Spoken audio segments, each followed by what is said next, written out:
इडली पात्रामध्ये काही बट्ट्या ठेवलेल्या आहेत, त्या उकडल्या आहे बघा आपल्या, तुम्हाला दाखवते मी. आणि या काढून आहे ना थंड होण्यासाठी ठेवल्या होत्या अगोदर, आणि थंड झाल्यावरतीच काढायच्या बट्ट्या. किती छोट्या छोट्या करून ठेवल्या होत्या त्याच्यामध्ये, आणि बघा किती छान फुगल्या आहे त्या. आणि अशा उकडल्यापेक्षा आहे ना इडली पात्रामध्ये छान होतात आणि अशा टेस्टी लागतात त्या खायला. थांबा मी तुम्हाला एक दाखवते हां. हे बघा किती छान जाळी आली आहे ना, वाटत पण नाही आहे रव्याच्या आहे म्हणून त्या. काही जणी काय करतात, याच्यामध्ये दही टाकतात जाळी येण्यासाठी. फक्त सोडा पण टाकला ना छान जाळी येते. इथं आपलं वरण पण तयार झालं आहे मस्त असं झणझणीत.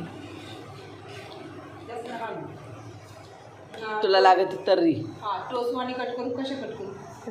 इथं आम्ही अशा तोसासारख्या कट करून घेतल्या आहे. आपल्याला पाहिजे तशा आपण कट करू शकतो. आणि एका साईडला आहे ना तळणं पण चालू आहे बघा शेगडीवरती. आणि अशा कुरकुरीत बट्ट्या झाल्या ना तर छान लागतात खायला, आणि नुसत्या खायला पण खूप टेस्टी लागतात ह्या.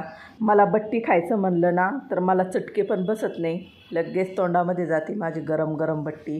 या शेगडीवरती ना खूप वेळ लागतो बट्ट्या तळायला, तरी पण फुल स्पीड केलेली आहे, तरी पण तळत नाही आहे. केव्हाच्या टाकलेल्या आहे त्याच्यामध्ये. गॅसवरती छान तळल्या जातात, आणि ती भावजई काही गॅसवरती करू देत नाही आहे.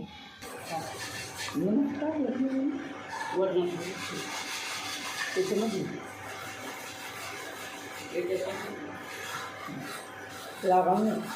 गरम गरम लागली